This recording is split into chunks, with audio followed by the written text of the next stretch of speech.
Okay, welcome back to members of 121 Community Church in Grapevine, Texas, and our ongoing study in Church Dogmatics by Emil Brunner. We've got a very good lesson which gives us a great big picture look at the development of Christianity. So it's a good lesson. It's going to be chapters 17 and 18 together on the divine attributes. It'll be pages 241 to 256. But it's a very interesting lesson because, well, I'll wait till we get into it a little bit, and then we might have a little bit of commentary midway. But let's go to block 1. The doctrine of attributes introduces Neoplatonism into Christian theology. The attributes. The biblical revelation does ascribe attributes to God.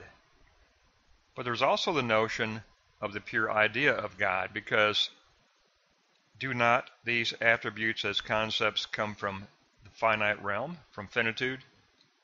So Brunner says there seems to be an introduction of speculative thought, and that's true. We kind of end up with speculative thought being added to the scriptures.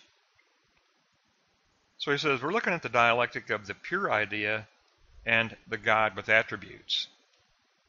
When we speak of God as subject, we do enlist anthropomorphism, but there still remains that which is unspeakable, that which is beyond concept.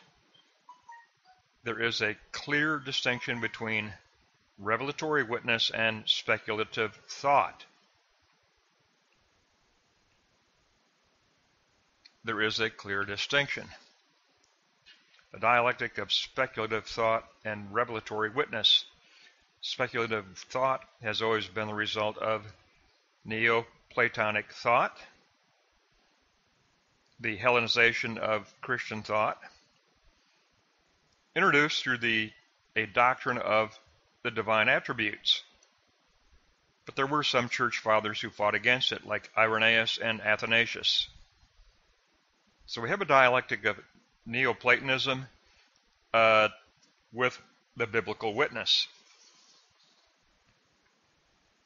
By the 5th century, and especially it entered in with Dionysius the Areopagite, Neoplatonism gained an almost apostolic authority in the 5th century, and it gained more strength in the Middle Ages through the scholastic theologians like Aquinas. But even all the way back to Augustine in the 4th century, 4th and 5th, he also provided authority for Neoplatonism. So we need to go beyond Augustine and beyond Dionysius, because a compromise resulted in Christian thought. The doctrine of attributes gave way to philosophical Neoplatonism. It was said that a mystical way, Latin, a mystical way leads from man to God through the spiritual exercise of thought, through mystical self-emptying, to reach union with the Godhead, and to reach the idea of the absolute from Plato. In other words, in Neoplatonism. Neoplatonism was a merging of Platonic philosophy with Christian theology, Christian biblical witness. And it crept in the 4th and 5th century. And before we go on, I do want to make a few comments. I was going to make these as preliminary comments, but I'll make them now. I did my undergrad work at Dallas Baptist University, a very conservative Southern Baptist university. And I majored in theology, philosophy and theology. And as a major in philosophy and theology, we were required to take biblical hermeneutics under Dr. Bell, who was the resident scholar on campus. He was the resident scholar at the university when I was there back in 1975. But I can tell you, and everyone can tell you, that that Southern Baptist hermeneutics class was basically Christian doctrine class. It was Neoplatonism. It was Neoplatonic mixture of Greek philosophical concepts with biblical witness. And it was very apparent. It was a rationalistic Neoplatonism. And that's what was taught. And so, I end up with a little bit of a conflict because I know what Brunner is saying here. He's saying, that kind of conditioned the biblical witness and made it more speculative, and it was introduced with the doctrine of the divine attributes. But as I mentioned, we're going to see that the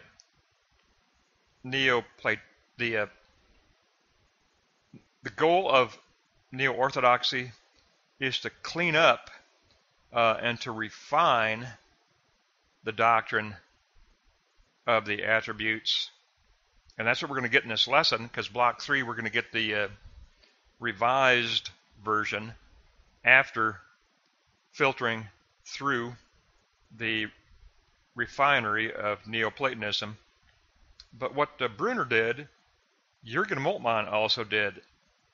When I studied Moltmann, whenever he taught about the divine attributes, he always taught a refined position, not the Neoplatonic rationalism, but a very refined, conservative, evangelical, but not Neoplatonic rationalism. And obviously for Jürgen Moltmann, he taught about the suffering agape self-sacrifice of God in Christ.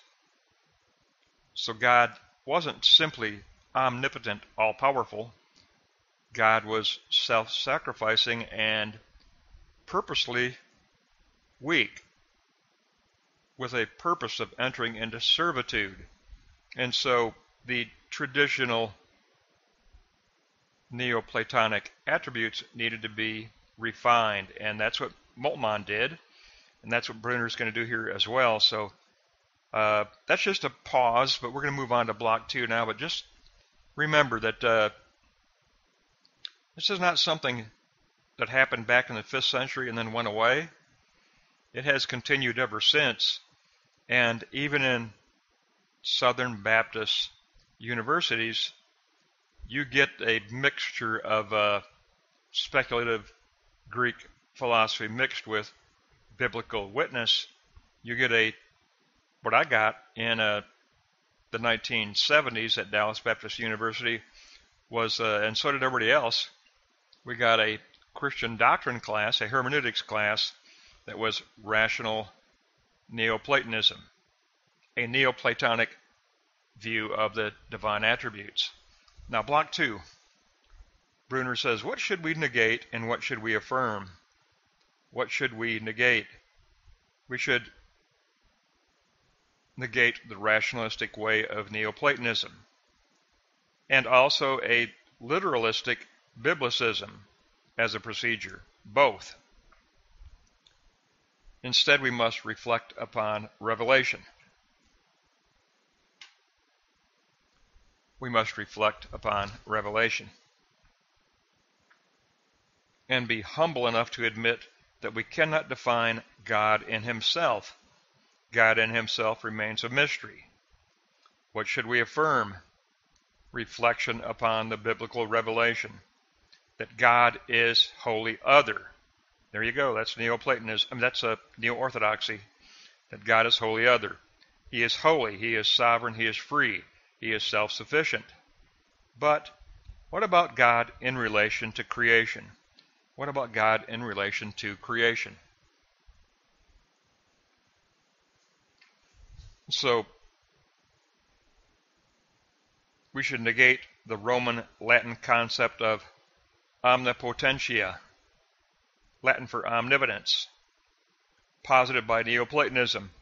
God is equated with being. It was popularized by Dionysius the Areopagite and by Aquinas, and included two ideas: the divine causality in all nature and the absolute dependence of all finitude. What should we affirm? We should affirm the biblical idea of omnipotence. It is a relational concept. God has power over all, rooted in his sovereignty. He is the authoritative creator. He is free from the course of nature. Now, I agree that we have to, what he's saying here basically in Block 2 is that we need to put the doctrine of attributes through a refinery, and we need to get back to the critique of the biblical witness and refine the attributes so they are no longer speculative, but they're more revelatory than they are speculative. And I agree with that. Now, one thing, Brunner always wants to challenge Aquinas. And I understand what he's doing here. Okay, he's a reformer. He's against the Catholic position, but I have a little bit more open attitude because I got to tell you, on my channel I have a study in the Summa Theologia by Thomas Aquinas. He loved our Lord. He was a great theologian, and yes, a Catholic, but Thomas Aquinas is admired by many, and I don't exclude him. I'm neo-Orthodox. I'm conservative, evangelical, but I thought there was great truth in studying the Summa Theologia by Aquinas. So I don't throw him out like Brunner does. I realize that, yes, there has to be some refinery work done, but I'd rather say, you know what, there can be good in the theological work of Aquinas that can be affirmed, and I'll hold on to that. I'll negate that which I don't perceive as being biblical, true biblical witness, but there's a great deal that I can affirm in Aquinas, and so I don't just throw him out.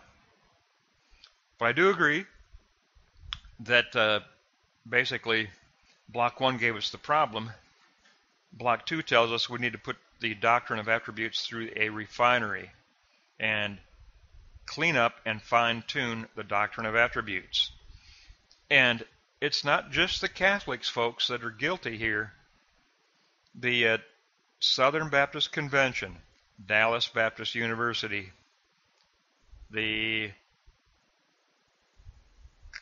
required class on hermeneutics, which was really Christian doctrine, it was Neo-Platonic doctrine of attributes, 100%. It was a mixture, it was speculative, it was a mixture of Platonic philosophy with biblical revelatory witness. And everyone knew it. That is, the Southern Baptist Convention is just as guilty, and they need to put their doctrine of attributes through a refinery and clean them up, and as well as the Catholics and the person I followed, Jürgen Moltmann. That was what he did. He looked at traditional doctrine in the German evangelical community, and he challenged some of that Neoplatonic doctrine. And he wanted to get back to the genuine, in his view, eschatological revelatory witness, because his whole theology was eschatological orientation. We are to look toward the coming of Christ in our historical future at all times. And he defined God in the same way that Barth and Brunner did, the God who suffers with us in agape self-sacrificial love. That's a different view of omnipotence. That's a different view of the all-powerful God. When you talk about the suffering servant, that's a little bit of a dialectical process, because how do you talk about omnipotence? And we're going to talk about that now, because we're going to go to block 3, and we're going to take a look at omnipotence, revelation, and redemption together.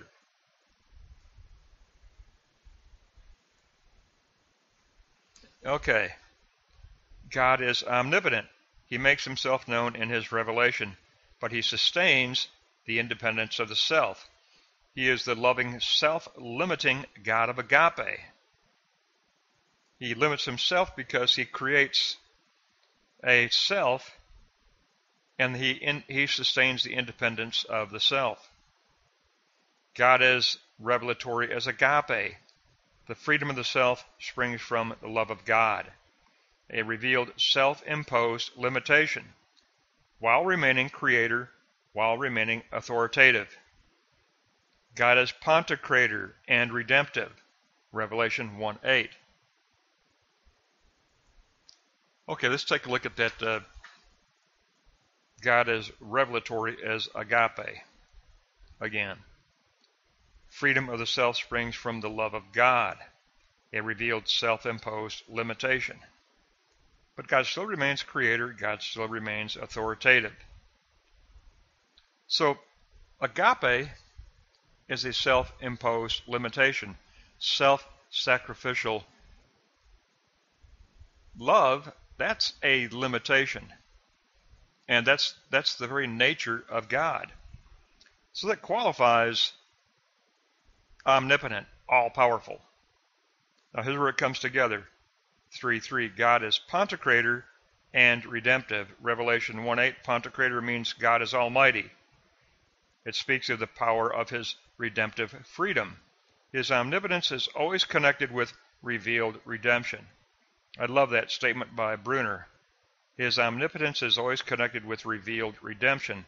God's miracles are always connected with covenant and with redemption. He wins our hearts through his condescension, revealing himself as agape, self-sacrificing love. So we understand, we have to refine the Neoplatonic speculative idea of God as omnipotent and make it a dialectical term that is in dialectic with agape. Brunner's right in that, and so was Moltmann. He did the same thing. But it's important to understand here that it isn't Aquinas alone who is guilty of introducing Neoplatonic philosophical thought into Christian thought. Dionysius the Areopagite in the 5th century did it. Augustine did it. And it's present in church doctrine class in the Southern Baptist Convention. It's not alien to the Southern Baptist Convention at all. It's there. That's why with Moltmann, I agree with Moltmann and I agree with Brunner that we don't throw everything out. We refine what is there, and we put together the work of refining the doctrine of the attributes. That's going to wrap up 241 to 256. Our next lesson will be 256 to 266 on chapter 19, next lesson. That'll wrap up 241 to 256.